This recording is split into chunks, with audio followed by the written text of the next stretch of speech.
नीतीश कुमार अगले मुख्यमंत्री बिहार के नहीं, मुसलमान अब जाग चुका। गुलामी नहीं दरबार में हिस्सा लेंगे अब की बार सरकार। आपका स्वागत है स्माइल 24x7 न्यूज़ पे। तो आपके साथ इस्माइल हसन खान। तो आज हमारे साथ हैं जावेद हसन खान, जो MIM के गया से चर्चित चेहरा और लीडर कहा जाता है जिनको।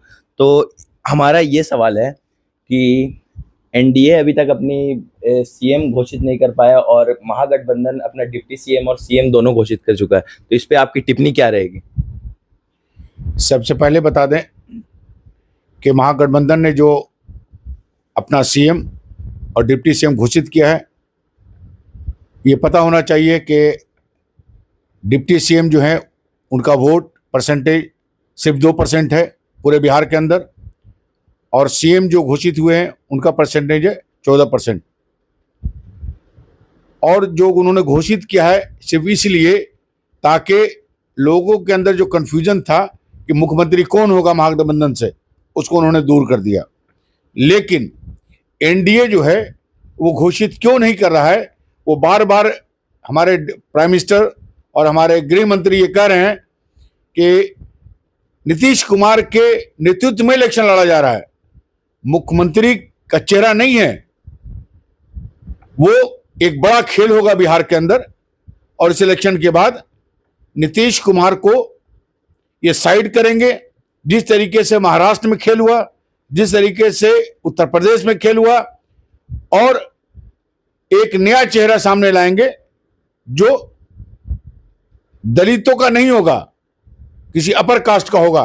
क्योंकि इस बार जो टिकट बटा है महागठबंधन में भी, कांग्रेस में भी, NDA में भी, वो एक अच्छी खासी तादाद अपर कास्ट की है। तो आप एलिगेशन कैसे लगा सकते हैं कि नीतीश कुमार फिर दोबारा CM की शक्ल में क्यों नहीं देखे जाएंगे बिहार में?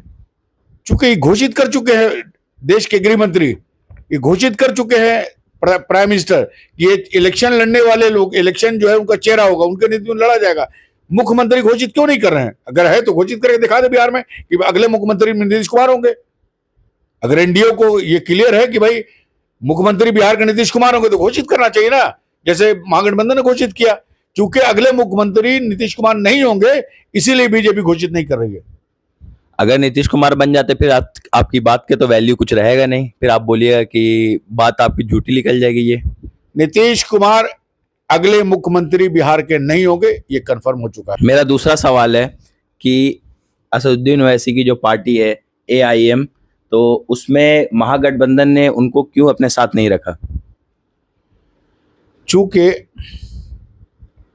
महागठबंधन ये जानती और समझती है वो मुसलमान जो बिहार के अंदर 18% हैं, ये बिना मांगे वोट दे देते हैं। इनका कोई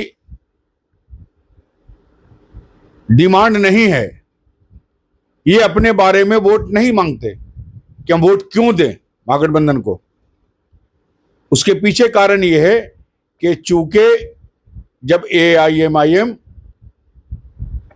पूरी मजबूती के साथ बिहार में खड़ी हुई तो उनको एहसास होने लगा कि बिहार के अंदर मुसलमानों की अपनी क़यादत खड़ी हो जाएगी, जिस जैसे यादवों की खड़ी हुई है और दूसरे लोगों की खड़ी हुई है। तो ऐसी हालत में अगर वो गठबंधन में शामिल कर लेंगे तो एक बड़ी ताकत बन के खड़ी हो जाएगी। इसीलिए उन्होंने कहा है कि हम शामिल नहीं करेंगे, और उन्होंने कहा कि बीजेपी की बी टीम में। लेकिन मुकेश सहनी जो पिछली बार NDA में थे, बीजेपी के साथ थे, उनको 19 सीट दिया गया, और महागठबंधन ने जो सीट बांटी है बिहार के अंदर मुसलमानों को, पिछली बार 31 सीट थी, इस बार 14 से 18 हुई है। अगली मर्तबा वो 0 पर आउट हो जाएंगे मुसलमान, और इनकी हैसियत बाकी नहीं रहेगी। चूंकि वो समझ रही है कि आपकी हैसियत क्या है। मुसलमानों को आज बिना पेंदी का लोटा समझ गई है। आज समझना होगा, अगर मुसलमानों को अपना वजूद बिहार में बचाना है तो ये साबित करना होगा कि अगर तुम हमें शामिल नहीं करोगे, तुम हमको टिकट नहीं दोगे, तो हम भी तुमको वोट नहीं देंगे। और इस बार बताना चाहिए जनता को, मुसलमानों को, कि भाई आज 14% का यादव 7% बीजेपी में जा चुका है। जिस तरीके की बात सामने आ रही है, आज हिंदू और मुसलमानों के नाम पर वोट लिया जा रहा है। अगर मुसलमान कोई स्टेज पर खड़ा हो जाए तो खड़ा होने की उनको इजाजत भी नहीं है। इसलिए मैं कहूंगा कि महागठबंधन जो वादे कर रही है वैसे ही कर रही है, जैसे मोदी जी फेंक रहे थे तैसे यादव फेंक रहे हैं। तो मुसलमान तो खुद कहते हैं कांग्रेस को सपोर्ट करते हैं, आरजेडी को सपोर्ट करते हैं, एमआईएम को तो खुद भी पार्टी बताते हैं। देखिए, मुसलमान अब जाग चुका है, नौजवान जाग चुके हैं बिहार के। अब ये सुनने के लिए तैयार नहीं है बी टीम, ए टीम, इसलिए इनको डर है। हम इस बार इलेक्शन में मेरा रिजल्ट क्या होगा ये चौंकाने वाला होगा बिहार के अंदर। और मैं नहीं समझता हूं कि बिना मेरे सपोर्ट के बिहार में कोई गठबंधन सरकार बन जाएगी, ये इनको याद रखना चाहिए। और जब ये गठबंधन के लिए हमसे कहेंगे तब उनसे सवाल करेंगे हम, तब अपना डिमांड हम रखेंगे कि सीमांचल में जो गुर्बत है, सीमांचल के अंदर जो बेरोजगारी है, पहले उसके लिए स्पेशल पैकेज निकालो, तब समर्थन देंगे। अगर तुम नहीं दोगे। मेरा तीसरा और आखिरी सवाल जावेद हसन खान से, तो जो सरघाटी की पोजीशन है, शान अली खान साहब जो खड़े हुए हैं, और बिहार की पोजीशन आपकी पार्टी की क्या रहने वाली है? इस बार हम बिहार में 23 सीट पर हमारे कैंडिडेट लड़ रहे हैं और कुछ गठबंधन के लोग भी हैं, तो हम 23 में कम से कम 18 सीट हम बिहार में लाने जा रहे हैं। और सरघाटी में हम बहुत मजबूती के साथ लड़ रहे हैं। हमारे पीछे जो लोग हैं वो भीम आर्मी के लोग हैं, दलित हैं, दबे कुचे लोग हैं, मुसलमान हैं, और फॉरवर्ड कास्ट में राजपूत लोग हमारे साथ हैं। तो हम इस वक्त जो पोजीशन हमारी सरघाटी के अंदर है बहुत मजबूत पोजीशन है, और हम लोग सरघाटी की सीट इंशाल्लाह जरूर निकालेंगे। और एमआईएम इस बार बिहार में एक अच्छी पोजीशन में होगी, और हम लोग एक बिहार को एक नई दिशा देने का काम करेंगे।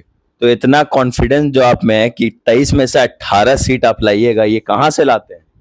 कॉन्फिडेंस मेरे पास जनता की जो ये है, जनता जो है वो मतलब उतावली है, लहर चल रही है। पूरे सीमांचल में जाके देख लीजिए, सीमांचल में एक लहर चल रही है, और हम लोग का हर कैंडिडेट जो है अपने आप में एक मजबूत कैंडिडेट है। और लोग ये चाहते हैं कि भाई जो गठबंधन ने इस बार जो चूक किया है और जिस तरह से मुसलमानों को दरकिनार किया है, महागठबंधन ने भी, एनडीए तो थी, हम लोग तो महागठबंधन के लोग थे, आरजेडी थी, कांग्रेस थी, लेकिन गठबंधन के भी हालात आप देख लीजिए कि 13 सीट पर ही लोग लड़ रहे हैं, आपस में लड़ रहे हैं लोग। तो हम तो ऐसा नहीं किया। तो नहीं देने की वजह से जनता में आक्रोश है, लोगों में आक्रोश है कि 18% को वोट नहीं मिल रहा है, इसलिए जनता एकजुट होकर के हमें वोट देगी। कहीं ना कहीं बिहार चेंज होगा जरूर।